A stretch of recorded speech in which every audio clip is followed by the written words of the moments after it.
La tecnología SMT es el método de construcción de dispositivos electrónicos más usada hoy en día.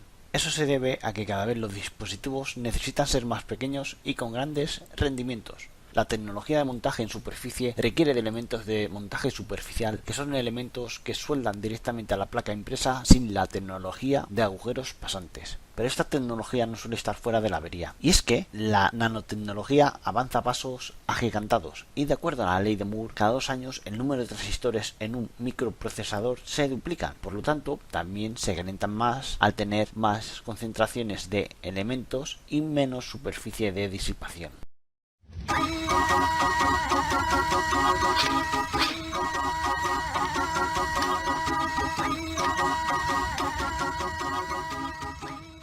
Los componentes de montaje superficial son elementos que difieren de los convencionales en que sus patillas se sueldan en el mismo lado de la placa donde se colocan, no como lo hacen las placas de agujeros pasantes. Aunque a decir verdad, la tecnología SMD suele utilizarse con la tecnología de agujeros pasantes, sobre todo por el uso de componentes específicos como transformadores, inductancias y cierto tipo de componentes pasivos. Bien, vamos a ver. Este chip, este transformador, como ya has visto, es un transformador barato. Te cuesta fácilmente, te puede costar unos 5 euros en cualquier tienda de electrónica o de componentes o directamente en un centro comercial. Te lo puedes encontrar. Como puedes ver, es un montaje superficial. Pero también por el otro lado tenemos un montaje convencional, ¿vale? Con el transformador de alta frecuencia, como puedes ver, el puerto USB, los condensadores y los rectificadores. En el montaje superficial puedes ver el puente rectificador y puedes ver también el control de regulación y de tensión. Con más detalles puedes ver que hay una serie de resistencias, una serie de diodos, rectificadores. Hay una bobinita pequeñita que sirve del filtro, más diodos y reguladores. Como puedes ver, los elementos son muy pequeñitos, pero los componentes principales, los chips, son los que regulan y hacen la función principal del rectificado. Y vamos a comprobar primero porque este cargador de móvil no me funciona. Lo conecto a la red eléctrica y no me funciona. Y quiero saber por qué. Así que voy a empezar por comprobar el puente rectificador. Bien, un puente de rectificador, por ejemplo, a grosso modo, perdonad mi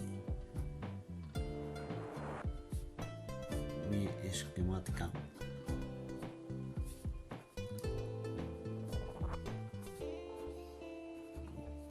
Aquí se aplica la tensión alterna y aquí la salida en continua y la masa.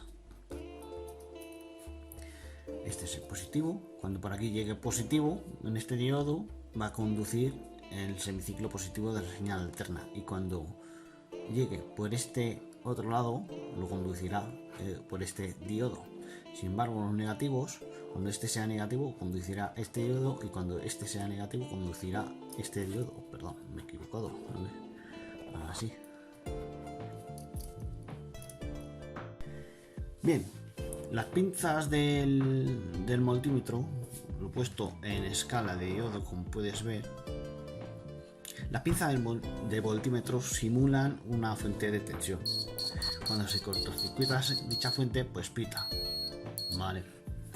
Lo que voy a hacer es, según el diagrama esquemático de este chip, estas dos son las entradas en alterna, y esta la salida positiva y esta la salida negativa. Es decir, que si yo en la entrada alterna pongo una punta del tester y a la salida del diodo, ¿ves? Me marca señal. Si ahora yo cambio y la pongo en la salida,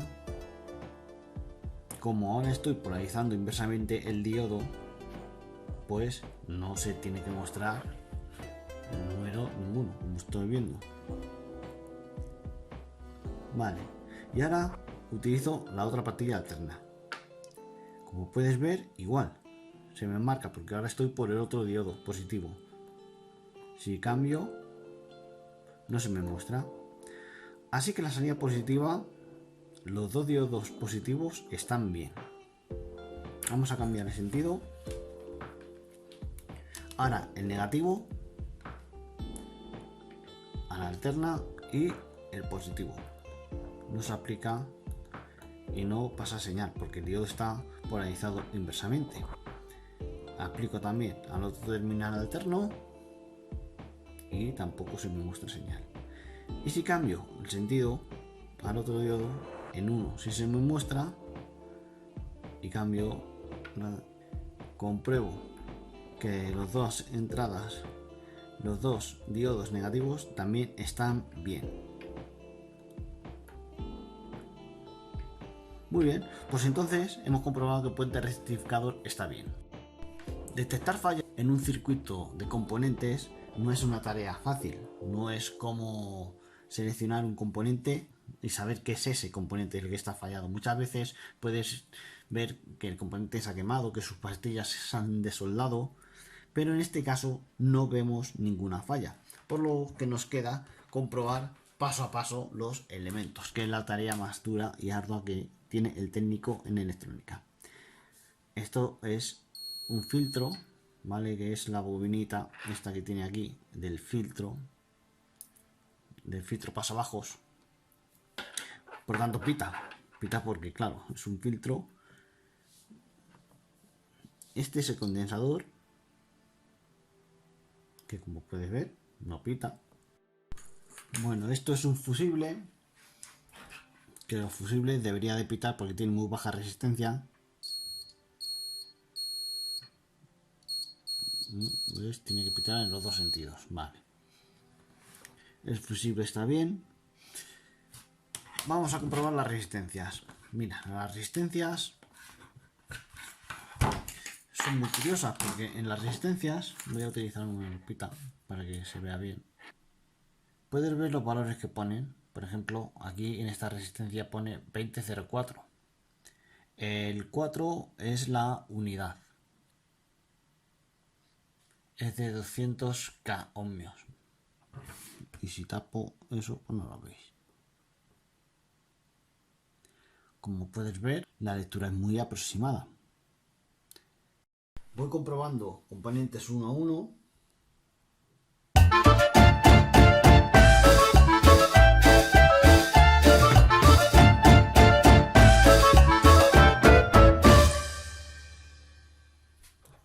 Antes te había dicho que esto era una bobina, es un diodo rectificador. Vamos a comprobarlo.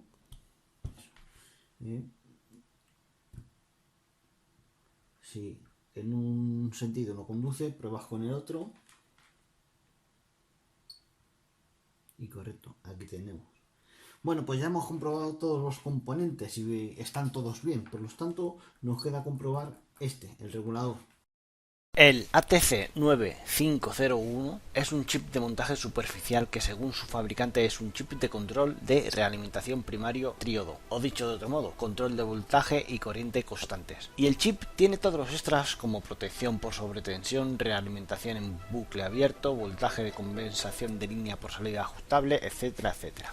El circuito completo del cargador del móvil lo tienes a continuación. Pero lo más importante es la configuración de los pines. El pin 1 es el de detección de corriente primaria, el pin 2 es el pin de realimentación de tensión de salida, el pin 3 es la masa y el 4 es la entrada de tensión de la salida del transformador. El pin 5 y 6 sirven de ajuste de compensación de la tensión de salida. Eso se compensa por las resistencias y condensadores de dicha línea, de modo que si aumenta la tensión en dichos pines, caerá mayor caída de tensión en dicha resistencia y menor será la salida que habrá en los pines 7 y 8, que son los que realimentan la tensión a la entrada del transformador. Bien, para comprobar el ATC9501, el chip, he utilizado la fuente de alimentación regulada de 0 a 12 voltios, una pila de corriente continua y unos cables que voy a utilizar para simular la red eléctrica. Como es la pila continua, la tensión va a ser continua, no se van a producir pulsos ni variaciones de la red. Básicamente el funcionamiento del ATC9501 es de control de la tensión de salida. Si existe cualquier variación de la tensión rectificada en forma de pico de tensión, esta llega al secundario del transformador. Como el primario del transformador es un primario con dos bobinas, la inducción sobre la primera bobina es llevada al integrado ATC9501 a través del diodo rectificador y a su patilla de entrada 4. Además, como esa misma tensión llega al terminal 2 del integrado mediante la caída de tensión en la resistencia, la tensión de referencia obliga a actuar al comparador interno, produciendo una salida por los terminales 7 y 8 de una tensión ajustada que se realimentará a la red y que, a través de la segunda bobina del primario, se opondrá al cambio de tensión en el secundario, por lo que las variaciones de tensión serán neutralizadas. Vale, como puedes ver, tengo el diodo polarizado a una tensión de 3,25 voltios. La voy a bajar un poquito, no me entere, a 2,23, ¿vale? Le he bajado un voltio. Venga. Bueno, este es el positivo y este es el negativo. El diodo tiene que estar polarizado inversamente, vamos, aquí está inversamente, pero vamos, está directamente para que funcione. ¿Vale? Bien.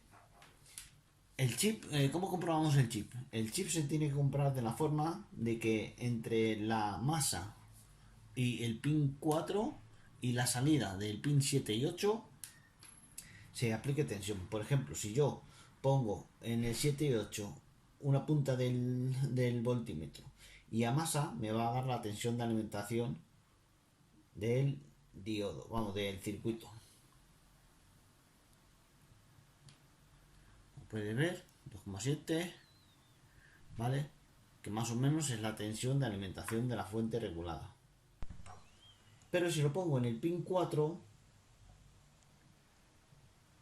puedes ver que la tensión va a ser 0, o si tiene un valor de tensión cargado, y irá disminuyendo, ¿vale? Es decir, yo al cortocircuitar los dos pines y luego ponerlo en el 4, la tensión disminuye. ¿Por qué? Porque es una tensión continua. Y esto, precisamente esto, es prueba de que está bien este integrado. Por lo tanto, tenemos que seguir buscando. Ya después de comprobar todo, he comprobado el transformador, he comprobado los condensadores, he comprobado que esté bien conectado el puerto USB, las bobinas, las inductancias, los relés. Me falta por comprobar esto, que no lo he comprobado anteriormente. Esto es un diodo Schottky. Para comprobar el diodo, pues es igual que el diodo, un diodo normal. El diodo Schottky en un sentido se activará y en otro no se activará. Pones en una punta, a ver,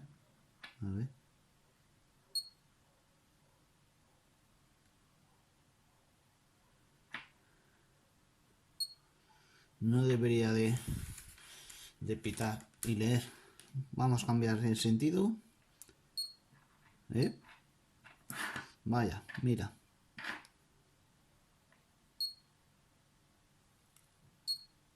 Tenemos ganador por fin. Ya sabemos lo que está roto. Pues ya tenemos ganador. Este diodo es el que está roto.